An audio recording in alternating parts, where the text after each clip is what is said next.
मंच को सुशोभित कर रहे हम सभी के प्रेरणापुंज माननीय सर संघ चालक जी, राष्ट्रीय स्वयंसेवक संघ, आपने सदैव ही राष्ट्र के लिए समर्पित भाव से कार्य किया है। आपके देशभक्ति के जज्बे को हम हृदय से नमन करते हैं। आपको चंद लाइनें समर्पित करना चाहूंगी। ईश्वर ने भी कीमती रत्न गिनती के बनाए हैं। ईश्वर ने भी कीमती रत्न गिनती के बनाए हैं और उन रत्नों में से सबसे कीमती रत्न हमारे बीच आए हैं। इसलिए आपके लिए कुछ कहना जैसे सूरज को दिया दिखाने वाली बात है। आपके गुणगान करें, हमारे शब्दकोश में ऐसे शब्द नहीं। आपका जीवन सदा देश की निस्वार्थ सेवा में समर्पित रहा। आपका सादगी भरा जीवन हम सभी के लिए प्रेरणा है। आपके व्यक्तित्व को ये लाइनें चरितार्थ करती है, तन समर्पित, मन समर्पित और यह जीवन समर्पित। आपने अपनी इच्छाओं का त्याग कर सदैव दूसरों के दुख दूर करने का प्रयास किया है एवं देशवासियों में देशभक्ति की अलग जगाने का कार्य निरंतर किया है। आपका पावन सानिध्य पाकर हम सभी गौरवान्वित हुए। हम आपके प्रेरक उद्बोधन सुनने हेतु आतुर है। आपसे आग्रह, पधारें और हम सभी को आशीर्वचन प्रदान करें। जोरदार तालियों से हम सभी परम पूजनीय डॉक्टर मोहन जी भागवत का स्वागत करें और शांत मन से उनके वचनों को आत्मसात करें।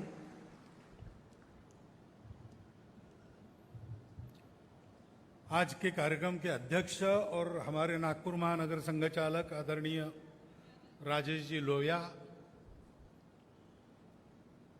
ताराचंद जी और उनका यहाँ उपस्थित समस्त परिवार, इस शुभ अवसर पर उनका उत्साह बढ़ाने के लिए यहाँ पर देश के अनेक स्थानों से उपस्थित हुए और नागपुर और आसपास की जगहों से उपस्थित हुए सभी नागरिक सज्जन, माता भगिनी,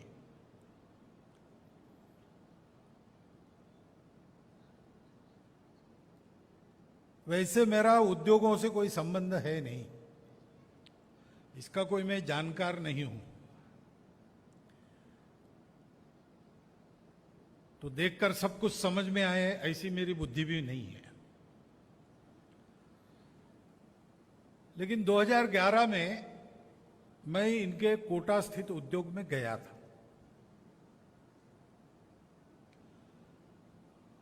और वहां कुछ समय बिताया, पूछताछ की, देखा भी। तो पहली बात ये समझ में आई कि ये अपने उत्पाद की गुणवत्ता में कोई भी कमी को स्वीकार नहीं करते। सस्ता पड़े, महंगा पड़े, बिके न बिके, जो बनेगा वो उत्कृष्ट से कम नहीं होगा। दूसरी बात ध्यान में आई कि जैसा परिवार के बारे में बताया, एकत्र परिवार है। एकत्र परिवार ये केवल फिजिकली यूनाइटेड ऐसा नहीं होता है, वो मन से भी चाहिए। उसके लिए परिवार में स्वीकृत जो मूल्यों का अधिष्ठान है वो समान चाहिए और अपने परिवार के उन्नति की जो कल्पना है वो भी समान चाहिए। ये सारी बातें इस परिवार में दिखाई देती है, लेकिन बात यहां रुकती नहीं। तो ये परिवार जिस उद्योग को चला रहा है, उस उद्योग से संबंधित छोटे से छोटे कर्मचारी से लेकर तो परिवार के मालिक तक, यानी ताराचंद जी तक, ये सब लोग भी एक परिवार के अंग है, ऐसा उनके साथ व्यवहार होता है। तो उस समय भी मैंने प्रकट रूप से इसको कहा था और इसको जारी रखने के लिए अनुरोध भी किया था। ऐसा देखने को मिलता है, इसके लिए आनंद भी व्यक्त किया था। और आज भी मैं कहता हूं कि उससे बड़ा यहां पर इन्होंने प्लांट लगाया है, ये उद्योग यहां चलेगा, तो जो कोई इस उद्योग से प्रत्यक्ष या अप्रत्यक्ष रूप से संपर्क में आए, उसको उन सब बातों की अनुभूति होनी चाहिए जो वहां मैंने पाई। क्योंकि आखिर ये हमारी जो कुटुंब की भावना है वो केवल खून के रिश्ते तक मर्यादित नहीं रहती, ब्लड रिलेशंस तक मर्यादित नहीं रहती। इसमें ही ये व्यवस्था है कि ये अपनत्व का, संबंधों का दायरा बढ़ते बढ़ते विश्व कुटुंब तक बढ़े। इतनी आत्मीयता, तादात्म्यता हो कि मैं सब में हूं, सब मुझ में है, इसकी अनुभूति इसी जीवन में प्राप्त हो। हे विश्वची माझे घर, ऐशी जयाची मती स्थिर, किंबहुना चराचर आपणची झाला, या वसुधैव कुटुंबकम। ये पंक्तियां जिस भाव को व्यक्त करती है, उस भाव में प्रत्येक मनुष्य को प्रकृति ने उसको दिया हुआ जीवन अपने मानवीय गुणों के साथ उन्नत करते करते जीते हुए इसी जीवन में प्राप्त हो, ऐसी ये जो अपनी व्यवस्था है जीवन की, उसके अनुसार सब कुछ चलना चाहिए। उसके अनुसार जब चलता है तब उसको हम कहते हैं उत्तम व्यवहार। तो तुकाराम महाराज ने कहा है, जोड़ो निया धन उत्तम व्यवहार है। उत्तम व्यवहार से जड़ धन जोड़ो। उत्तम व्यवहार यानी जितना लगाओ उससे ज्यादा पाओ, केवल इतना नहीं, ये तो है ही। धन हम लगाते हैं धन की समृद्धि के लिए, लेकिन ये व्यवहार करते करते करते ये बात है कि किसी दूसरे के व्यवहार को हमको मिटाना न पड़े। उल्टा हमारा व्यवहार चल पड़ता है तो सबके व्यवहार चले फले फूले। इसी को तथागत ने कुशलस्य उपसंपदा ऐसा कहा है। ये जीवन का तरीका बताया है। तो ऐसे जैसे अपने परिवार को देखते हैं, वैसे ही अपने उद्योग से संबंधित छोटे बड़े सब लोगों को देखते हुए एक कुटुंब के नाते और कुटुंब के प्रमुख के नाते सबका प्रतिपालन करते हुए सबको अपने विकास से लाभान्वित करना, सबके लाभान्वित होने में, अधिक से अधिक लोगों के लाभान्वित होने में अपने विकास को समझना। मेरा लाभ कितना यह सवाल नहीं, मेरे लाभ से सबका लाभ कितना यह सवाल है। ऐसे चलना यह धन जोड़ने का उत्तम व्यवहार है। और बाद में यह बताया है कि उसका व्यय उदास विचार से करो। उदास विचार से करो नहीं, हिसाब किताब के बारे में उदासीन कभी रहना नहीं, वो बिल्कुल ठीक ही होना चाहिए। किसी भी तरह से परखे उसमें कोई मीन मेख निकालने की कोई गुंजाइश नहीं रहनी चाहिए। एक एक पाई का हिसाब, परंतु उसका जो व्यय होता है उसमें मैं और मेरा की भावना न रहे। धन हमने अर्जित किया, किसके लिए अर्जित किया? अपने लिए नहीं किया, अपनों के लिए किया। और अपने कौन? तो ये अपनत्व का परिधि उसकी सतत विस्तारित हो जाने वाली परिधि है। पहले बचपन में बच्चा सीखता है माँ बाप तक अपने, बाद में भाई बहन, चाचा चाची, मामा मामी सब आते हैं। बाद में वो अपने परिवार के थोड़ा बाहर निकलकर मोहल्ले से जुड़ जाता है, मोहल्ले से अपने शहर या गांव से जुड़ता है।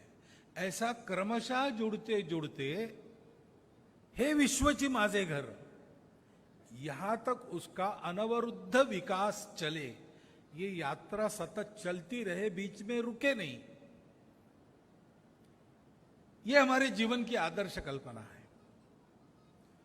और इसलिए उदास विचार से धन का विनियोग, यानी ये धन मैंने कमाया, अपनों के लिए मैं खर्चा करता हूं। अपने कौन? जहां तक मेरी कल्पना पहुंच सकती है, जहां तक मेरी कृति पहुंच सकती है, वहां तक सब मेरे अपने हैं। इस प्रकार से इसका विनियोग, यही हमारे यहां परंपरा रही है। आज विश्व भर में भारत पर सबसे ज्यादा विश्वास क्यों है? क्योंकि भारत का शासन हो, भारत का व्यापारी हो, भारत का डॉक्टर हो, भारत का इंजीनियर हो, जहां कहीं दुनिया में उसने कुछ किया है, उसके करने में सारी दुनिया ने ये बात पाई है। बाकी सबके करने में वही कृति है, मदद की ही कृति है, लेकिन ये पाया है कि कुछ न कुछ अपने मुनाफे का हिसाब रहता है, कुछ न कुछ वापस लेने की अपेक्षा रहती है। भारत जब देता है तब सिर्फ देता है, मैंने दिया इस अहंकार को भी दे देता है। ऐसा देने वाला भारत खड़ा होना चाहिए, और देने वाला भारत खड़ा होने के लिए भारत को आत्मनिर्भर होना अत्यंत आवश्यक है, क्योंकि दे वही सकता है जिसके पास है। देते देते अगर मेरे पास का खत्म हो गया तो मेरा देना बंद हो जाएगा, फिर मुझे गीत गाना पड़ेगा, चाहता हूं देश की धरती तुझे कुछ और भी दूं। जब आएगा और तब देंगे, लेकिन तब तक तो गीत ही गाना पड़ेगा। मेरे पास होना चाहिए, सतत आना चाहिए। आना इसलिए चाहिए कि मुझे देना है, और देना मुझे क्या है? ये सब कुछ देते हुए मुझे ये स्वभाव भी देना है कि मैं देने वाला बनूं। देणाऱ्याने देत जावे, घेणाऱ्याने घेत जावे, घेणाऱ्याने घेता घेता देणाऱ्याचे हात घ्यावे। देने वाला देता जाए, लेने वाला लेता जाए, लेने वाला लेते लेते देने वाले का हाथ ले ले।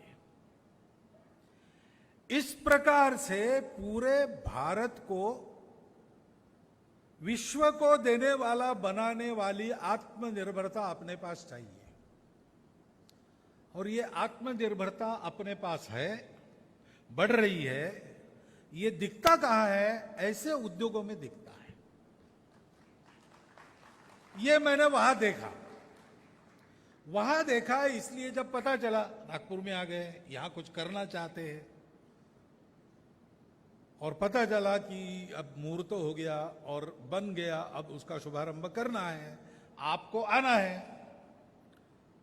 तो संघ के सरसंघ चालक होने का और उद्योगों का लोकार्पण या उद्घाटन करने का कोई वैसे संबंध नहीं है, काम हमारा एकदम अलग है। हाँ, ताराचंद जी हमारे बचपन से स्वयंसेवक रहे, इस आत्मीयता के रिश्ते से मैं कभी भी आ सकता हूं। उद्घाटन में ही जाना चाहिए ऐसा भी नहीं, परंतु उद्घाटन में जाना, क्यों जाना? क्योंकि ये वहां देखा है, यहां भी आज भी थोड़ी थोड़ी झलक इसी की दिख रही है। जिस प्रकार से आयोजन उन्होंने सब कार्यक्रम का किया है उससे, और ये अपेक्षा भी एक बार बता देना, क्योंकि इस परिवार से 2011 के पहले से मेरा संवाद है, तो परिवार चल रहा है जाते जाते। अभी ये आत्मीयता होती ना, विचित्र बात है। तो जानी हुई बात कोई बार बार बताता है, कोई अपना होता है, तो वो जो करने वाला है वो उसको मालूम है, वो जानता है, वो समझता है सब, उसको बताने की आवश्यकता नहीं, फिर भी बताना चाहती है आत्मीयता। जॉन केनेडी ने एक जगह अपने इसमें लिखा है कि आज भी मैं घर के बाहर निकलता हूं तो माता जी कहती है कि बेटा बाहर ठंडा है, स्वेटर पहन के जाना। अब मुझे समझ में नहीं आता मैं क्या बताऊं, तर्क से क्या बताऊं। इसका उत्तर है कि मां, मैं अब 40 साल का हो गया हूं, बहुत दुनिया देख ली है, और अब मैं इस राष्ट्र का अध्यक्ष हूं। बाहर जाड़ा है तो स्वेटर पहनना चाहिए, ये मुझे समझ में आता है, तुमको बताने की जरूरत नहीं है। लेकिन बताए बिना माता को चैन नहीं पड़ता। ऐसे संघ की ये जो आत्मीयता है, उसमें एक स्वयंसेवक को दूसरे स्वयंसेवक को बताए बिना चैन नहीं पड़ता, वो सब समझता है, लेकिन बताना ये उस आत्मीयता के चलते हमारा कर्तव्य बनता है। वो कर्तव्य मैंने पूरा किया, बाकी यहाँ आके मुझे भाषण वगैरह करने की जरूरत नहीं थी।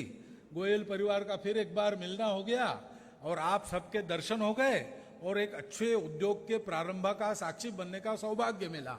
उसके लिए फिर से ताराचंद जी को और कृतज्ञता ज्ञापन करते हुए आपने मेरे चार शब्द सुने, इसलिए कृतज्ञता पूर्वक आप सबका धन्यवाद करते हुए मैं अपना भाषण समाप्त करता हूं।